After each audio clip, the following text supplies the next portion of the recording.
A FUCAP Business School é a escola de negócios mais completa do Brasil, com ensino continuado que vai da graduação até o doutorado. Com sede em Vitória, a FUCAP é uma das top 5 instituições de ensino do país segundo o MEC e, com certeza, pode ajudar a alavancar sua carreira. Para saber mais, acesse www.fucap.br.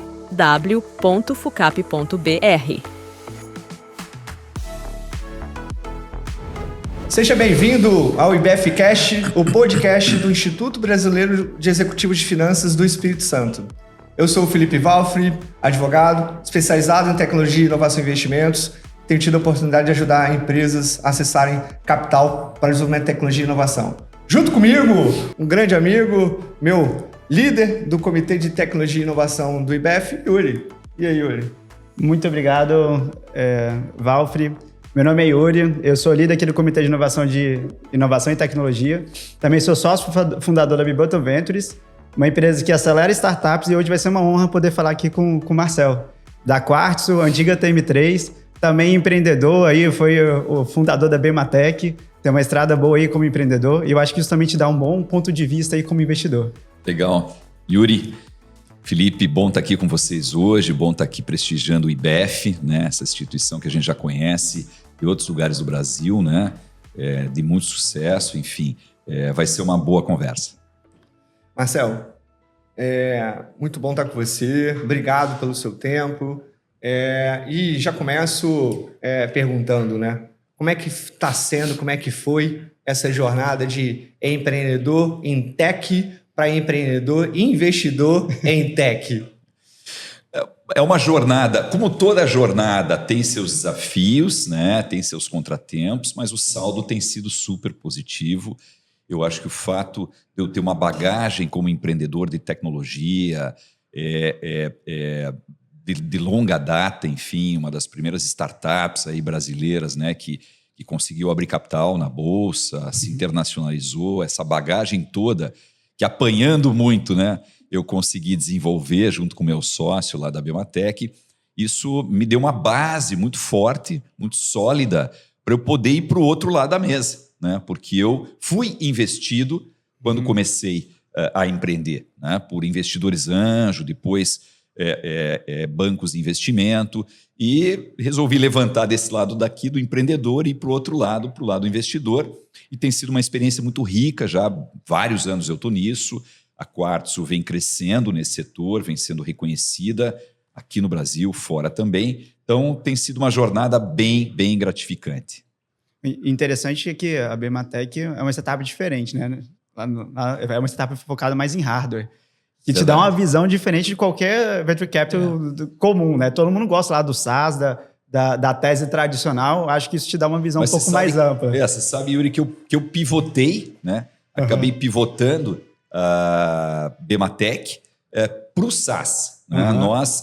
O processo de abertura de capital da Bematec, em 2007, ele se deu para capitalizar a companhia, para fazer investimentos, aquisições na área de software, para que a gente complementasse o que a gente já tinha, que era hardware para automação comercial, para ponto de venda, trazendo software, comprando as melhores empresas de software, de SaaS, naquele momento brasileiras, né, que atuavam em automação comercial. Então, eu entrei no SaaS tanto como uma estratégia de ataque, né, ou seja, buscando uma oportunidade latente no mercado, que queria comprar tudo de um provedor só, toda a solução completa, mas como uma estratégia de defesa, porque o hardware a gente sabe que vai virando commodity, é matar um leão por dia, né? E a receita recorrente do software é uma coisa um pouco mais previsível, né? Então, a minha jornada ela compreende também a parte de SaaS, a parte de software, e foi uma jornada de sucesso, tanto no hardware como no software. Mas, de fato, eu comecei como hardware, como projetista de hardware. Isso é importante, né? Que as pessoas te conhecem como investidor, mas não conhecem o seu background mais técnico, né?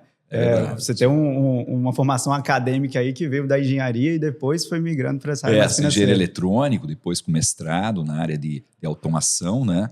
E isso, claro, ajudou muito a criação. Aliás, a Bematec foi criada dentro da universidade, do antigo Cefet, lá no Paraná. Virou agora a universidade, né? Universidade de Tecnologia Federal. E nós criamos o projeto, a ideia da Bematec lá, e depois incubamos essa ideia na incubadora de tecnologia. Então a jornada foi uma jornada clássica, né, do empreendedor de startup. Numa época que não existia essa jornada Não, ainda não bem tinha, definida. não tinha o nome startup, era um nome que não existia ainda. O investidor anjo não existia esse termo, né? E a gente passou por todo esse processo, até inclusive a venda. Abrimos capital, depois vendemos a empresa em 2015 para TOTVS. Mas o background de hardware acaba sendo importante porque há empresas de SaaS, de software, que se utilizam de um hardware como um habilitador. Sim. Né? Ou seja, é uma medição de temperatura para uma plataforma de gestão de temperatura de alimentos, industrial. É um hardware de monitoramento, de telemetria de um caminhão, para que você controle, através de um SaaS, uma frota de veículos. Né? Então, o hardware ele acaba permeando, como o IoT, né? Acaba permeando também muitas soluções de SaaS. Bom, Marcel, você... E a gente percebe que, de fato, a jornada do investidor que foi empreendedor é totalmente diferente, né? Que você consegue ter uma visão tão fina das coisas, porque você viveu a história toda, né? Você não vê só o capítulo da minissérie, né? Você já vê todas as temporadas daquela série, você já viveu isso, né? É muito diferente mesmo, porque você consegue ter uma visão mais longeva, inclusive, do que vai dar certo ou não. E, a partir disso, toda essa experiência enquanto empreendedor, o que você, quando vocês estão buscando bons empreendedores para fazer investimentos, para construir um relacionamento, para construir uma parceria, o que você busca identificar nesse time, nessa pessoa, nos fundadores, essa visão de futuro? Bom, sobre o início do teu comentário, eu estava pensando aqui, de fato, a Quartzo acaba atraindo bons empreendedores, né, para serem investidos, até por essa figura minha que já viu esse filme antes, como você bem falou, né, já viu essa série antes. E é uma coisa curiosa, o que eu converso com os empreendedores, quando a gente está discutindo a possibilidade do investimento, é que eu falo claramente para o empreendedor que eu já vivi o que ele viveu, eu já vivi o que ele está vivendo, eu já vivi o que ele vai viver. Não só no aspecto empresarial, de gestão, de desenvolvimento do negócio, mas também no aspecto societário, pessoal, familiar. Né? Então, a vivência, enfim, minha como empreendedor, do meu sócio também lá da Bematec, foi muito rica nesse sentido. A gente começou um negócio do nada, que virou um negócio global, de capital aberto. Então, essa vivência me ajuda muito nesse processo de decidir bons empreendedores, bons investimentos, fazer bons negócios, enfim. E sobre a tua pergunta especificamente, a gente olha muita coisa, tá, Felipe? Muita coisa. Mas se eu for resumir, né, o sucesso de um empreendimento de tecnologia, ele está muito relacionado ao time de empreendedores, ao empreendedor, à equipe, né? E eu busco, de fato, o fator mais importante que conta muito na hora da gente decidir o empreendimento é o time, é o empreendedor, é a equipe, né? Por uma razão muito simples, né? Como é que eu acho um bom empreendedor? O bom empreendedor é aquele que entrega, é aquele que executa de forma excepcional, né? E a gente tenta entender o comportamento do time, o comportamento desse empreendedor, se ele de fato é um bom executor. Então, não adianta a gente investir no empreendedor genial, que teve ideias maravilhosas, que tem um projeto inédito, que patenteou, que é bom de palco. O que determina o sucesso daquela empresa e daquele empreendedor é a entrega, é a execução com disciplina, com cadência, com excelência. Então, quando você vai avaliar um empreendimento, você tenta entender o histórico desse empreendedor, né? Para conseguir avaliar se ele realmente tem essa entrega. Sim. Esse que é o ponto principal? Existe uma forma fácil. Hoje é muito comum empreendedores que já empreenderam antes. Segunda viagem. Né? Ou não tiveram tanto sucesso, e a gente vai entender o que houve, porque a bagagem é muito importante, independentemente do sucesso ou não. As experiências que ele teve, a bagagem, o aprendizado que ele teve é importante. Então, por exemplo, nos Estados Unidos, no Silicon Valley, é muito comum o investidor se interessar por aqueles empreendedores que deram errado, inclusive. porque isso traz uma lição muito forte. O que você tem que ver é se ele teve a capacidade de aprender com os erros. O que deu errado e por que deu errado, se ele entendeu isso. No Brasil, o brasileiro tem a mania de penalizar aquele que deu errado, né? É diferente dos Estados Unidos. Então, a gente não se importa muito com o tamanho do sucesso daquele empreendedor. A gente se importa em entender se aquilo trouxe, de fato, consolidou, de fato, um aprendizado profundo naquele empreendedor e está voltando a empreender. É claro que o empreendedor que teve sucesso, vendeu o seu negócio, tem que ser olhado de forma diferente. Então, é a forma mais fácil de você entender a capacidade de execução daquele empreendedor. Agora, o empreendedor geralmente tem uma história por trás. Ele já tem... A gente não investe... A gente tem muita dificuldade em investir hoje em projetos muito nascentes, né? Os cheques têm sido maiores, né? Os aportes estão cada vez maiores. Então, a gente tem buscado mais empreendedores que já estão vendendo, que já estão ganhando tração, que já estão crescendo. Então, o ritmo de crescimento, as decisões que ele tomou naquele início do projeto, aquilo traz para nós um track record para a gente entender se aquele empreendedor, se aquele time de empreendedores, de fato, é um bom executor, entrega o que promete ou nem tanto. É porque no final do dia a gente está empreender, eu costumo dizer que empreender é sinônimo de risco, empreender inovação é sinônimo de extremo risco, né? Então, algumas hipóteses, talvez a gente não vai conseguir validar, e é o que você falou, né? Eventualmente a gente vai quebrar no caminho, né? Mas o quanto a gente consegue se reerguer, seguir e não se distrair. Que também é um grande desafio do empreendedor hoje, né? Especialmente o empreendedor inovador, que acaba vendo muitas oportunidades, acaba querendo acessar todas elas. Abraçar o mundo. Quer abraçar o mundo. Né? Hoje, o meu esforço enquanto empreendedor é foco tem foco. Quando alguém começa a virar um pouquinho para a esquerda, eu falo, amigo, o que a gente combinou? O alvo é aquele, vamos testar essa hipótese primeiro, depois a gente testa a segunda, depois a gente testa a terceira, senão a gente não tem capacidade, né, de conseguir entregar. Isso é um fator-chave de sucesso, foco.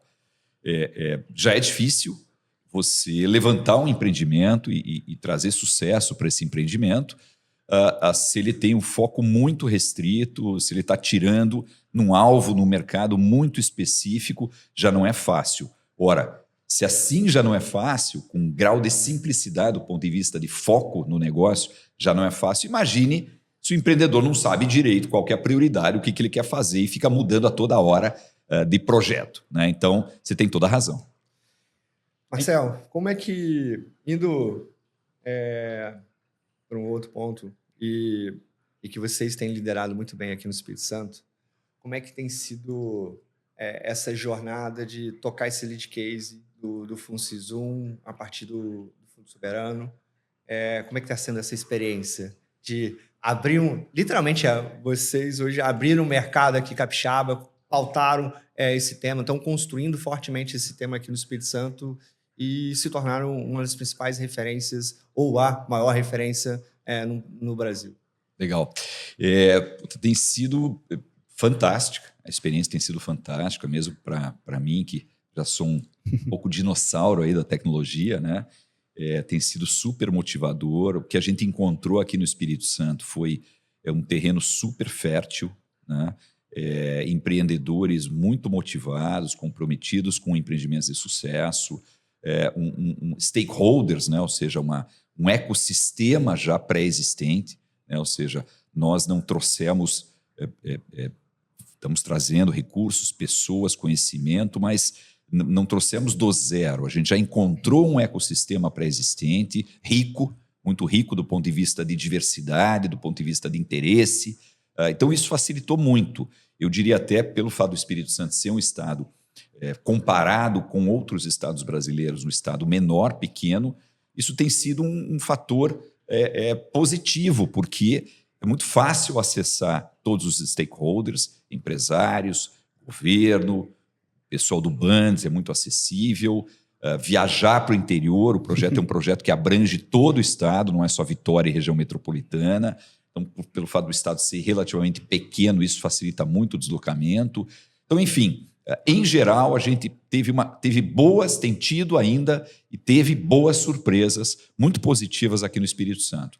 O fato de ser um projeto inédito, não existe nada parecido em outro lugar, torna o projeto, de um lado, desafiador, de outro lado, gratificante estar num projeto inédito que o governo do estado, o governador, criou, desenvolveu, foi muito, perspicaz, eu diria, foi muito inteligente da parte do governo do estado criar um projeto como esse a partir de dinheiro do Fundo Soberano, e isso só foi possível porque o estado do Espírito Santo é um estado muito bem gerido, ou seja, tem caixa, tem uma parte fiscal muito bem controlada. Então, o que o governo decidiu fazer? Criar uma poupança geracional, criar o Fundo Soberano a partir de royalties do óleo e gás. E o primeiro fundo, olha a agressividade no bom sentido da ideia, né? Tem o Fundo Soberano do Espírito Santo, que hoje tem vários fundos já sendo lançados, várias modalidades. O FunSys é o primeiro. Exatamente, começou com o FunSys 1, que é para investir em inovação, em tecnologia, que é para desenvolver o ecossistema de inovação e tecnologia de startups aqui no estado, né? Que é para acelerar o caminho do Espírito Santo para o futuro, para a economia 4.0. Enfim. Então, é um projeto inédito, não tem nada parecido que a gente tenha visto. Tem desafios associados a isso, né? Mas esse ineditismo associado à motivação, ao comprometimento dos stakeholders e ao ecossistema pré-existente tem feito do FunSys 1 um sucesso. Você sabe que o governo acabou de lançar o plano ES500, que coloca a tecnologia e inovação como tema transversal em todos os eixos de interesse da economia capixaba.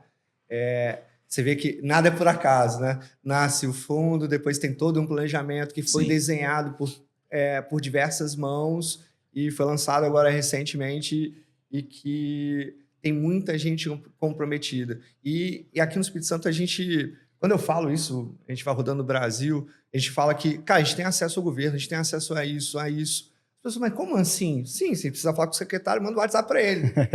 É impressionante, as pessoas não estão acostumadas com isso. As pessoas não estão acostumadas com a gente esbarra no secretário nos eventos, é tranquilo, não fica cercado. Você não tem barreiras, né? Exato. Você precisa de alguma informação, precisa de algum contato, de algum apoio, seja do empresariado local, seja da Federação de Indústria, seja do governo do estado, seja do Banco de Desenvolvimento. Esse acesso é muito, muito direto, muito fácil. Isso ajuda bastante. Porque eu acho que é um ambiente mais pragmático, né? Todo mundo unido no mesmo propósito. Gente séria, gente comprometida, é verdade. Exato, porque quando você consegue unir propósitos individuais em prol de um propósito coletivo, a gente consegue mover a máquina inteira, né? Então isso acaba facilitando o ambiente, né? Cria a ambiência que permite veículos como esse e tantos outros. E agora nosso plano ES500 está no ar. É mais um desafio aí para a gente evoluir, né? E aí você trouxe, né? Você é um empreendedor inovador, né? E aí resolveu também assumir o empreendimento inovador a partir do FunSys 1, né? Então, muito bom. Casou. Isso que eu ia falar. Eu acho que é do DNA, cara. Eu acho que fez muito sentido, sim. Muito bom. Legal. Uma coisa que eu queria saber do Marcel, para quem ainda não vem acompanhando o FunSys 1, né? Ele foi lançado o quê? 2020? Acho que é isso, né? O FunSys 1 está completando agora 3 anos. 3 anos. Ele foi lançado, vamos dizer... ele começou mesmo, nós estamos em 25, ele começou em aproximadamente ali, a gente deu start em maio, meados de 22, né, de 22, mas ele foi o edital de chamada de gestores para assumir a gestão do FunSys 1, ele é do ano anterior, ele é de 21. Nós participamos desse bid, né? Ou seja, todos os grandes gestores de Venture Capital do Brasil participaram. Sim. A gente teve a felicidade de apresentar um bom projeto, um projeto diferenciado, que fez com que o BANDES, né, que é o Banco de Desenvolvimento do Espírito Santo, fizesse a opção, a escolha na época, TM3, que agora foi renomeada para Quartzo. A gente startou e começou a trabalhar, de fato, em meados de 22, então estamos aí para completar aí 3 anos, né? E como é que está a carteira do fundo? O fundo original tem 250 milhões, né, de recursos para ser alocado. Como é que está a alocação? Vamos lá. O que vocês estão buscando agora de tamanho de startup? Eu sei que vocês trabalham em vários estágios de startup, não são só as grandonas, nem só as pequenininhas. Como é que está a alocação hoje? Bom, Yuri, enfim, dá um panorama geral, né, nesses praticamente 3 anos aí, então para ser comemorados em breve, né, a gente está organizando um evento aí, vocês já estão convidados, né, o pessoal do IBEF também está convidado a participar, vai ser um evento bacana de comemoração dos 3 anos do FUNSIS-1. E o FUNSIS-1, ele ao longo desses 3 anos, é claro que a gente estudou muito o Estado, as startups do Estado, em todo o Estado, em todas as regiões. É importante eu comentar que um ecossistema saudável de tecnologia, ele não se faz só com os locais. É importante, é parte do sucesso do ecossistema você atrair empreendedores de fora, né?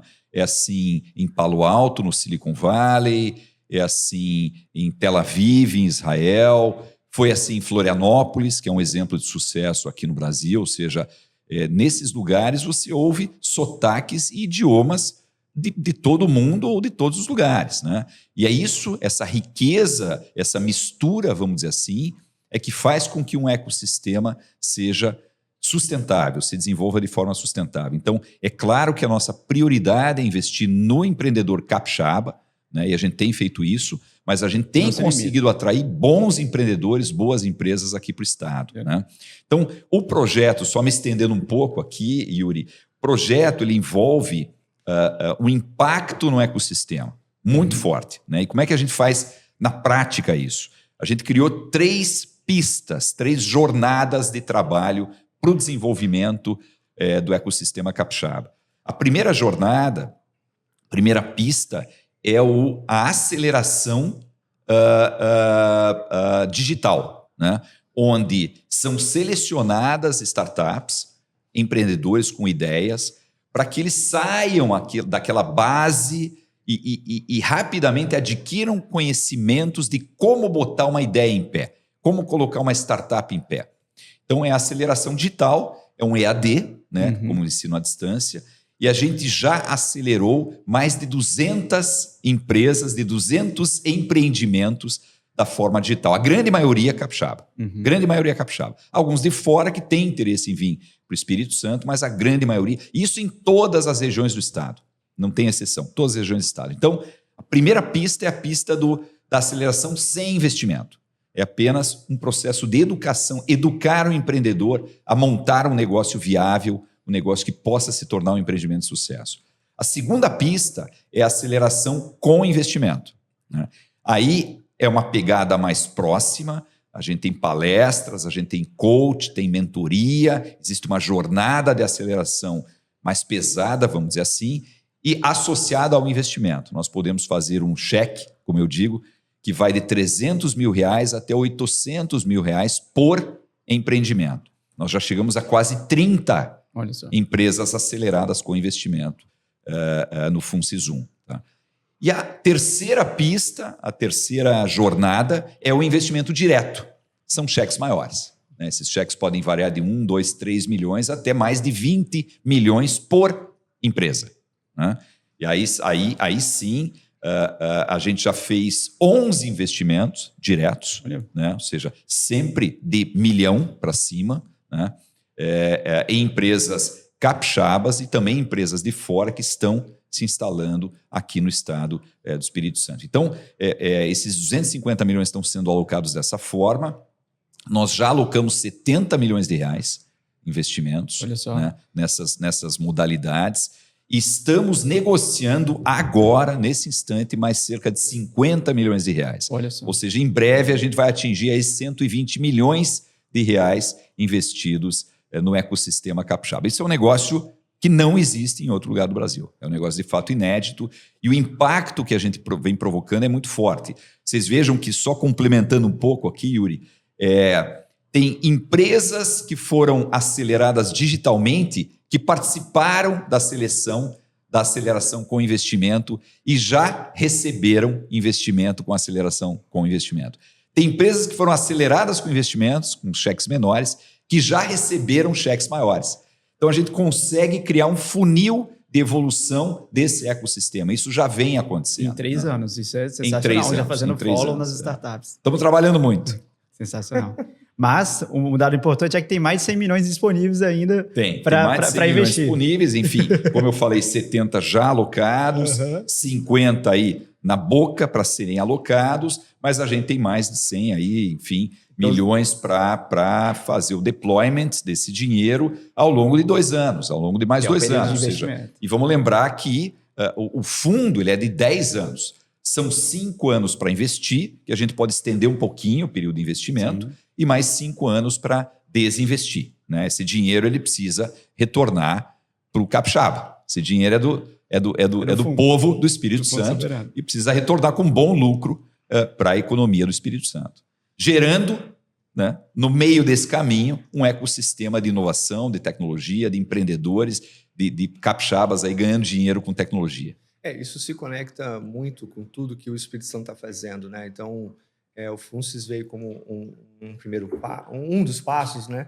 A gente está vendo agora surgir a agência InvestES, que é a agência de fomento do Espírito Santo, que traz a bandeira do Espírito Santo ser esse canal de entrada do exterior para o Brasil, justamente para vender as oportunidades e atrair oportunidades de empreendedores. E aí você se conecta assim, perfeitamente com isso também, né? Como um agente de capital ali para... Felipe, as coisas têm que estar conectadas e essa é mais um benefício do Estado, ser um Estado compacto do ponto de vista de ações que são desenvolvidas.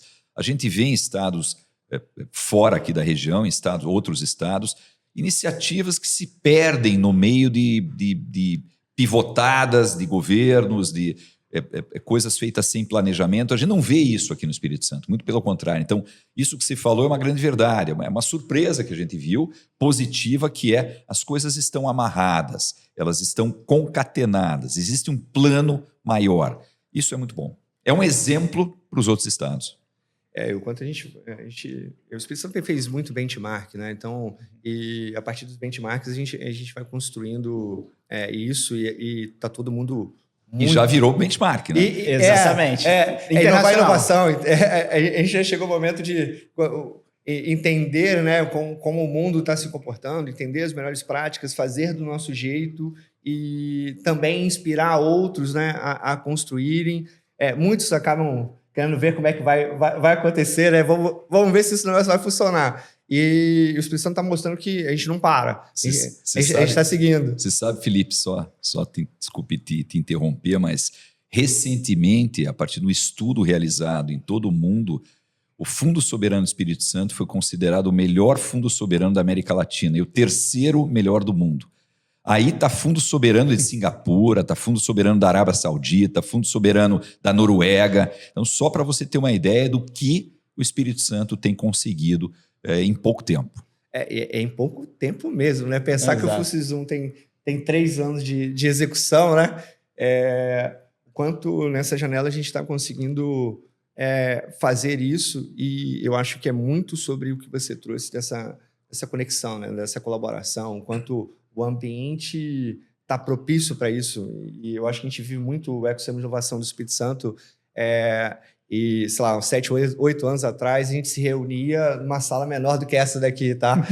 Juntava todo mundo. E era assim mesmo. Hoje vai ter que ir para o estádio de futebol. Hoje a gente vai ter que ir para o novo estádio de futebol que o próprio Espírito Santo construiu. Então... Hoje tem que ir para a Praça do Papa, juntar todo mundo no SX com mais de 20 mil pessoas rodando no evento. Então, isso mesmo. É um resultado já desse. Que bom, né? Que bom. Que bom. Marcelo, muitas pessoas me perguntam de como acessar o FUNCES, e eu sempre trago uma visão de entenda o portfólio, entenda a tese de investimento, olhe para o portfólio, vê o quanto você agrega valor àquele portfólio, ou você não compete ou deixa de competir com quem está ali no portfólio. Eu estou trazendo esse contexto para te perguntar o que vocês estão buscando de oportunidades ali, olhando a partir do FUNCES 1, em nível de mercados, maturidade de negócios. O que vocês estão buscando? Bom, vamos lá. É uma pergunta fácil para uma resposta um pouco mais extensa, né? Um pouco mais complexa. Bom, antes de mais nada, existe o site FUNCES 1, o site do Bands também, o site da Quartzo, vários acessos onde você pode obter informações de como está hoje o FunSysUm, quais as empresas investidas, quanto de recursos já foram investidos. Ali também, no próprio site da ACE, a ACE é a nossa parceira que faz o processo de aceleração. Nós trouxemos para o projeto a ACE, que é uma das maiores e melhores aceleradoras do mundo hoje, sediada, baseada originalmente em São Paulo, mas que tem também escritório aqui conosco. Então, o site da ACE também está à disposição. E para o empreendedor que tá no estágio ainda early, inicial, cedo, tem que buscar os editais de oferta de batches. Seja uma chamada para projetos, para empreendimentos, para acelerarem digitalmente ou para acelerarem com investimento, né? Então, existem esses batches. As empresas se inscrevem nesses batches de aceleração, que podem até receber recursos, como eu já falei. Seria a pista 2 aqui que eu citei, a do meio, intermediária. Então, isso é feito de forma processual, organizada. Você precisa submeter a tua ideia, o teu projeto, para ver se ele pode, já está no estágio para participar ou da aceleração digital ou da aceleração com investimento, tá? Então, eu costumo dizer que a gente está muito aberto a olhar projetos, a falar com empreendedores, mas uma coisa a gente não pode abrir mão, que é da qualidade do empreendedor e da qualidade dos projetos, né? Então, há um critério, ou seja, não é dinheiro puro de fomento, não é fundo perdido, né? Exato. Não é recurso não reembolsável, é um fundo de investimento em venture capital muito sério, muito responsável, é dinheiro público que está sendo investido aí, né?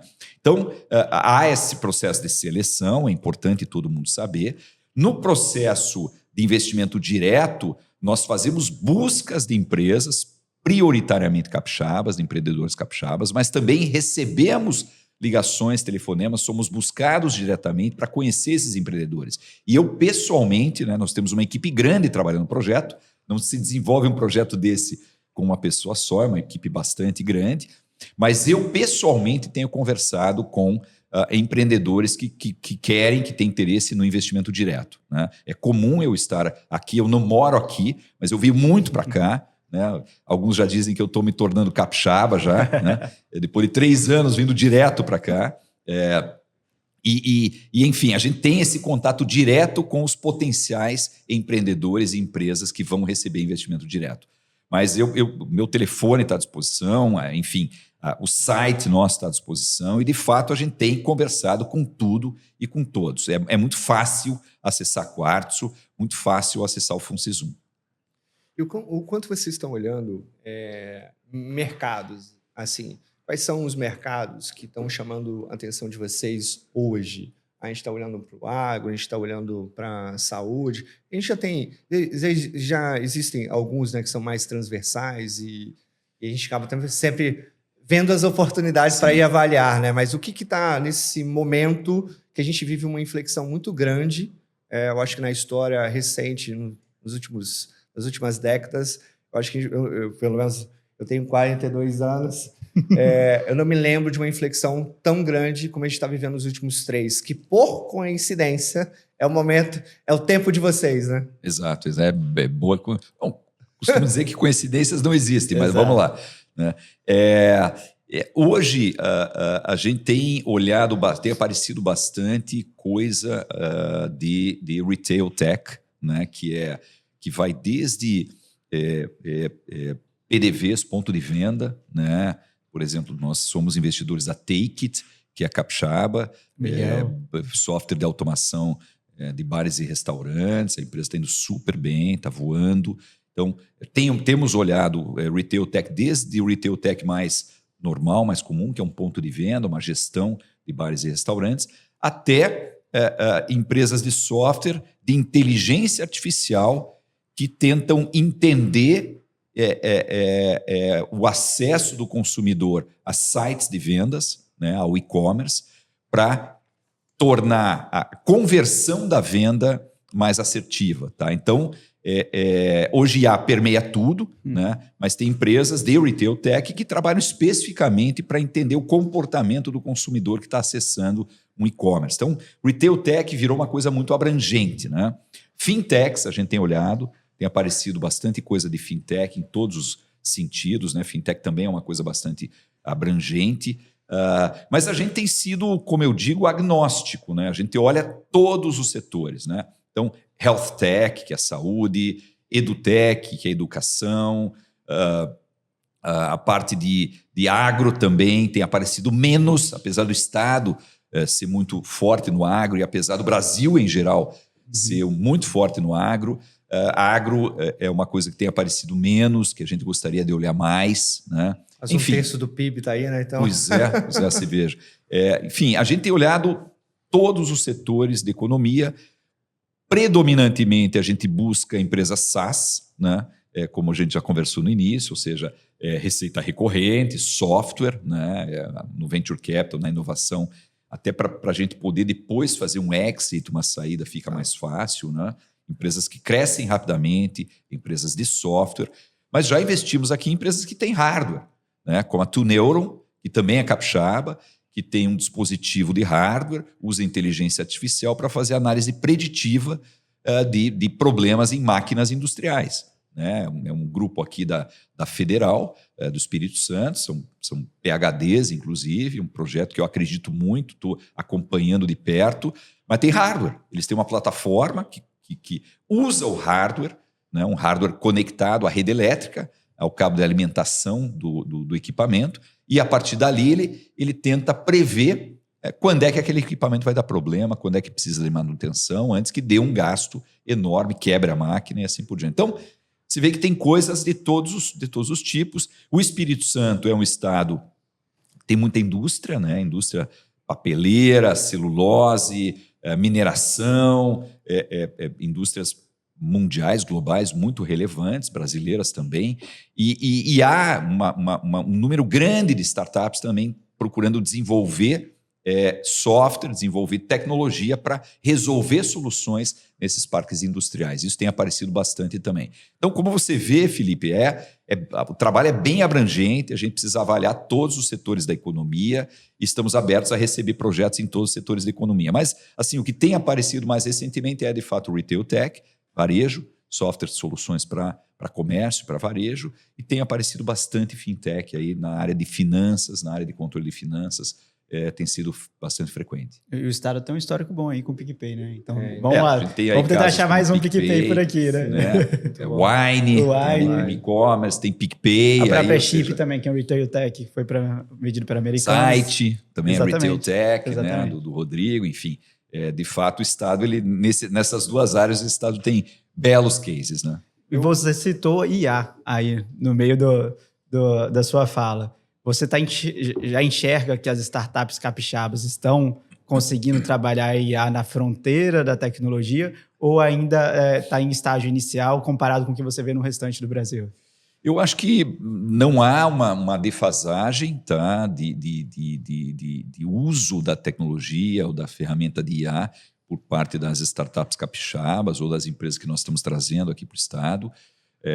Quando comparado com o Brasil, a gente sabe que a ponta dessa tecnologia está principalmente nos Estados Unidos, no Silicon Valley, e as empresas brasileiras, as startups, têm se utilizado de muitas ferramentas prontas, como você se utiliza hoje de um Windows ou de uma linguagem de programação, se vai se utilizar de uma ferramenta de IA para proporcionar, desenvolver um produto que vai resolver um tema, enfim, para aquela indústria, né? Agora, não há startup que a gente está investindo que não está trabalhando de alguma forma com IA. Tem startups cujo foco é IA para determinados setores, como eu já citei, tem startups com ferramentas de IA específicas para o retail, para o e-commerce, que aí o foco é trabalho em IA, mas as outras startups, né, elas estão se utilizando de ferramentas de IA para poder antecipar essa mudança brutal que vai acontecer no nosso planeta vinculado à IA, né? Ou seja, não sobrará pedra sobre pedra, no meu entender, no bom sentido, né? Isso vai trazer muita eficiência, muito ganho de produtividade e toda e qualquer startup, se quiser se aproximar do FUNSIS-1, é bom que tenha uma visão clara de como a IA afeta o seu negócio e afeta o negócio do cliente daquela startup. Eu estava agora, recentemente, num comitê de investimento, e aí tinha outros VCs, e aí, antes de a gente começar, a gente estava discutindo sobre essa revolução que a IA está fazendo, e está sendo difícil até identificar se aquele negócio vai se tornar obsoleto amanhã. E esse amanhã pode ser mês que vem, literalmente, né? E tá difícil de acompanhar. Eu acho, até o que eu trouxe antes, né? A gente está vivendo uma inflexão que, pelo menos na minha janela de vida, eu nunca vi uma inflexão tão grande. Estou vendo muita gente surfando essa onda, né? Buscando surfar essa onda. E o quanto você, Marcel, está conseguindo enxergar esse futuro? Assim, o quanto você está olhando para o futuro a partir dessa revolução toda que a gente está tendo? Eu não sei se alguém ainda tem dúvida, mas se alguém tem, meu filho de 7 anos, o Edu, ele já usa IA para desenhar e etc. E quando eu menos percebi, ele estava usando o ChatGPT para fazer os desenhos, ele estava ali fazendo desenho. Papai, aqui o desenho que eu fiz. Aí ele usando a câmera para desenhar e pedir para IA dar dicas ali, etc. Claro, sob supervisão, a gente ainda tem, né, essa questão. É um ponto importante, né? Entender que a tecnologia é para o bem, mas também pode levar para o lado como tudo, né? Ruim da coisa.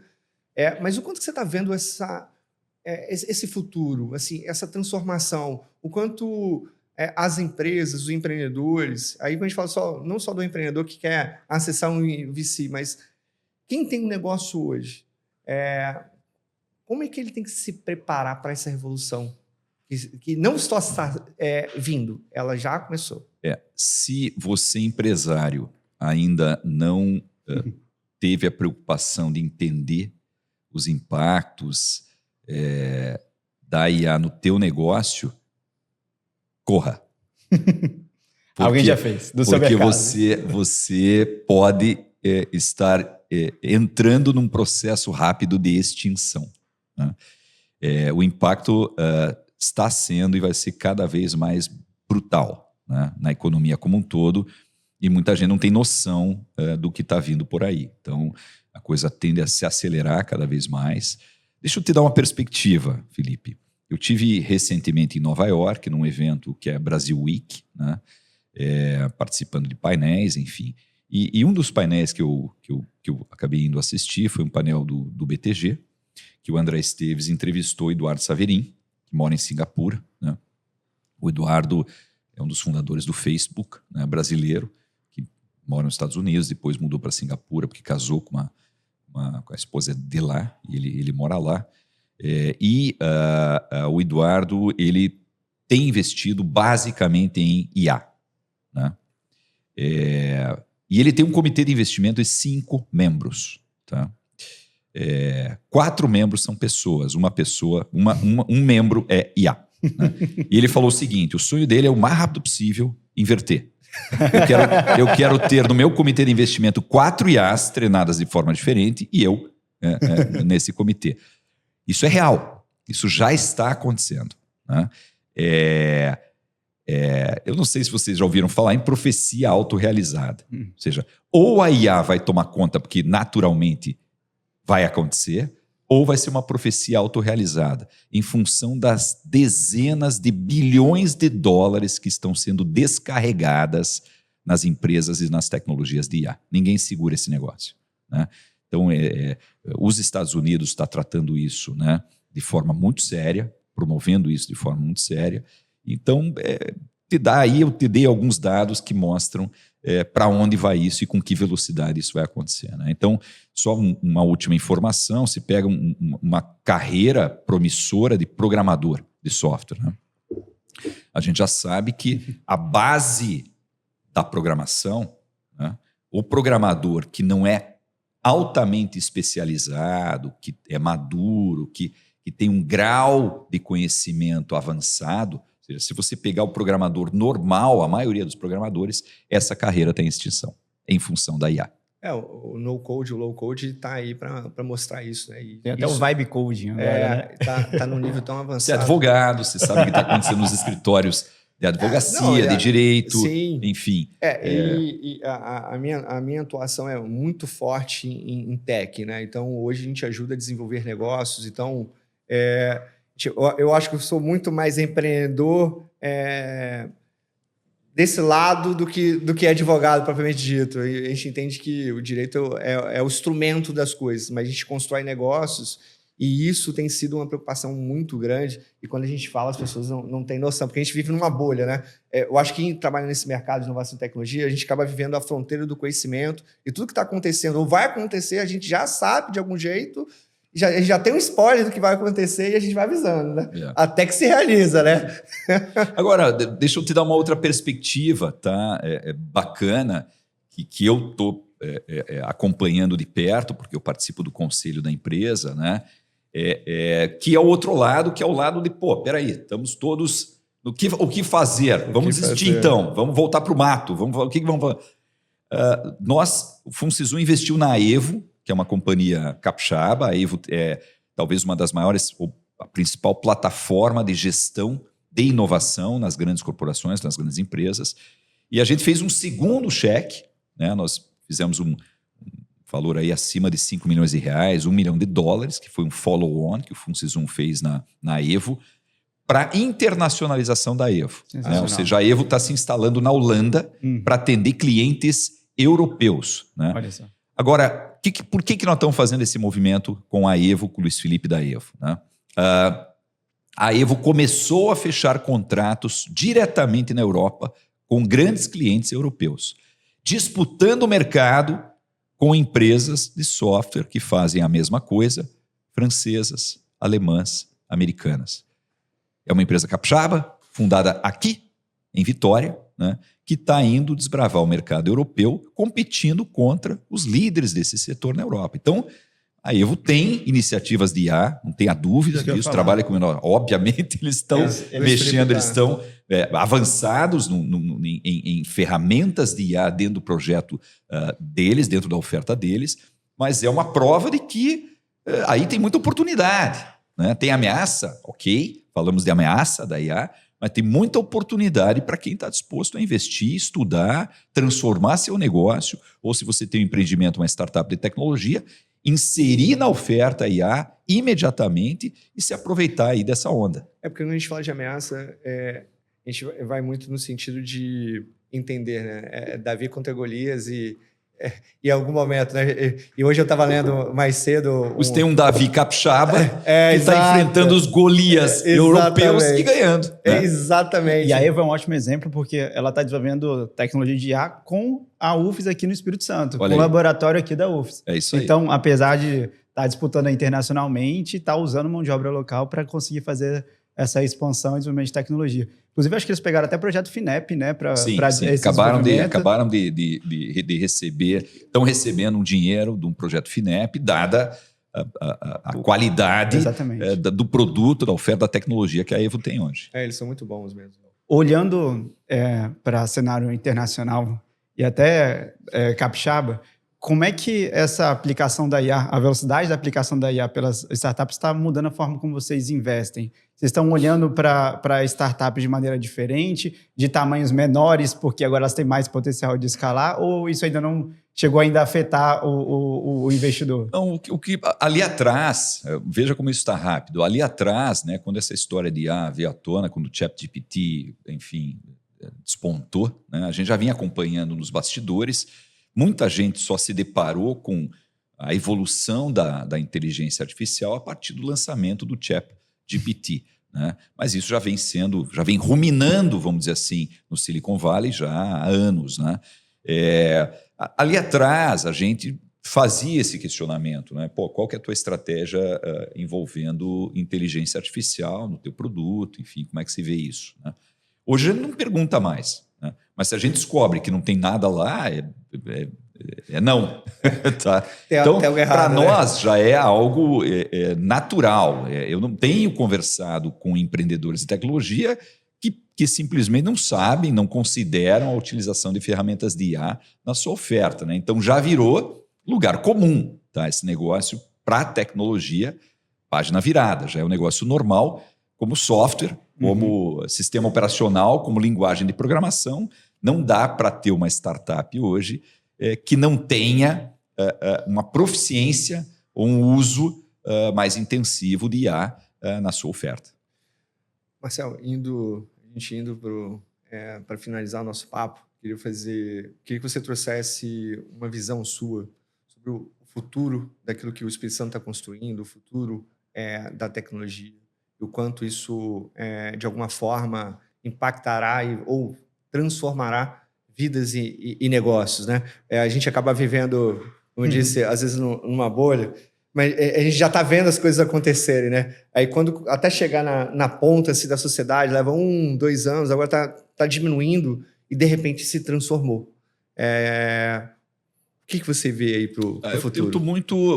Eu tô muito otimista, Felipe, com relação ao Espírito Santo e essa iniciativa específica do FunSysUm. Só para você ter uma ideia do impacto que isso vai provocar, depois que a gente investiu esses já 70 milhões de reais em empresas capixabas e que viraram capixabas, tá?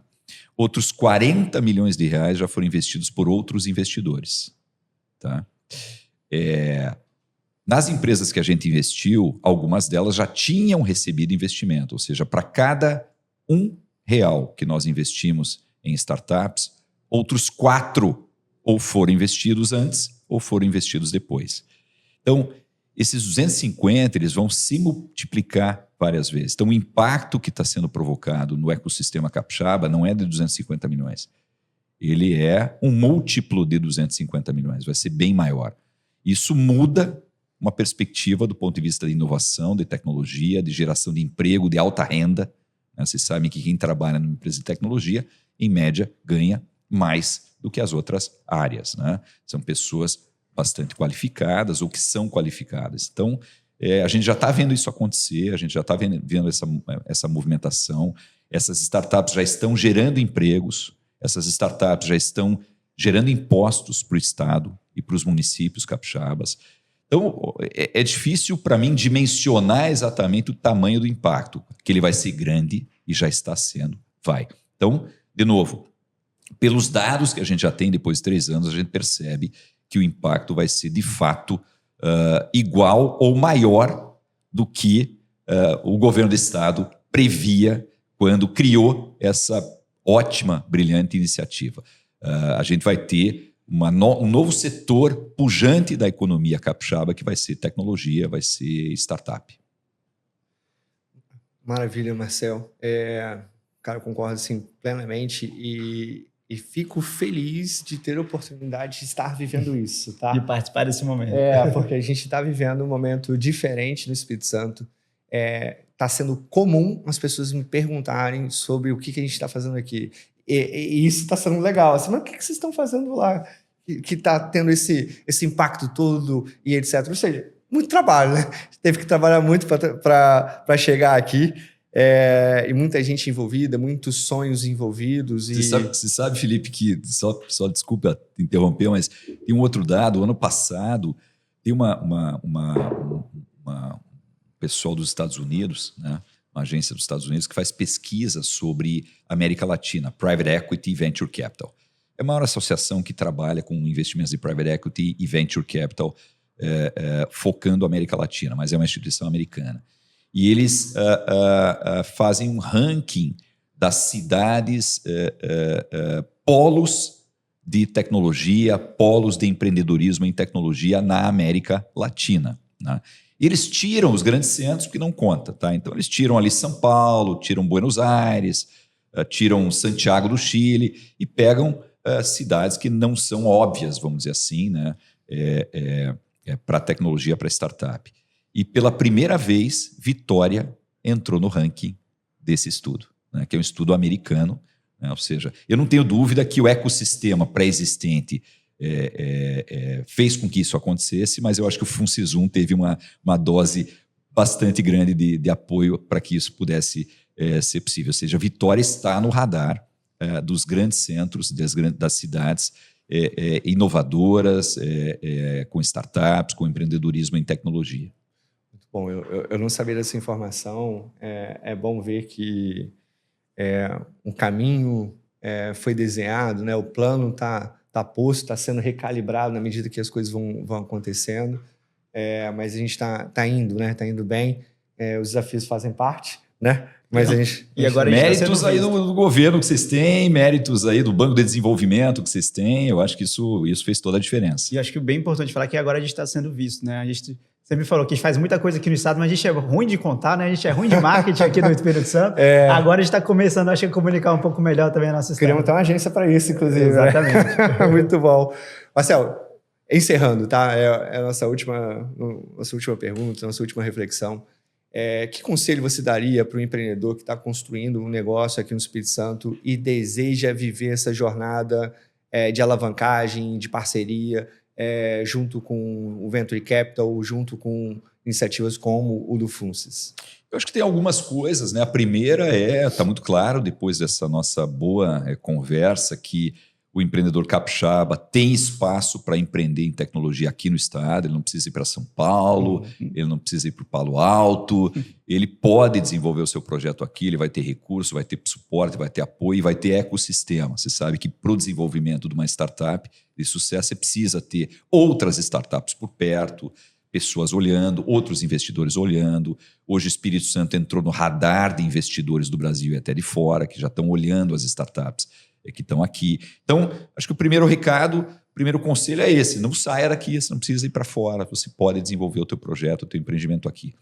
Eu acho que um outro conselho, que é para todo empreendedor, não necessariamente capixaba, o Brasil é um país difícil, é um país complexo, né? A gente a cada dia acorda com uma notícia complexa, difícil, né?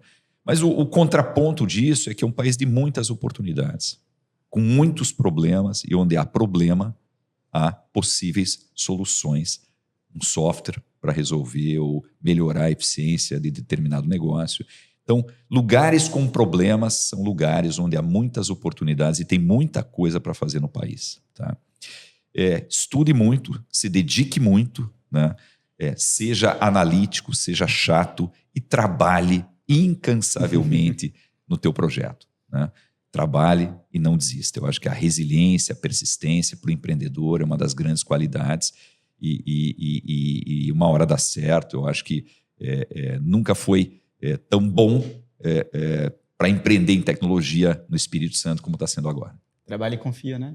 Bandeira. Trabalhe e confia. Literalmente. Marcelo, muito obrigado pelo papo. Muito bom estar com você aqui hoje. Valeu, Yuri. Para você que está nos assistindo, obrigado por acompanhar.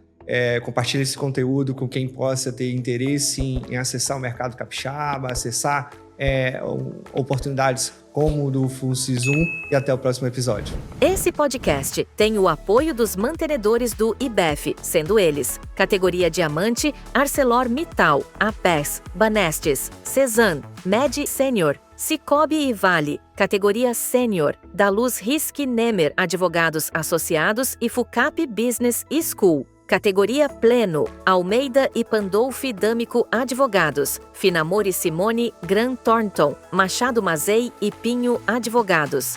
Terca Zilli Armazéns Gerais e Taimenal. Apoiadores, Accounting, Consultoria e Ativação. Mídias parceiras, Rede Vitória, Rede Tribuna, TV Sim, Nova Brasil, Rede TV ES e Rede Gazeta.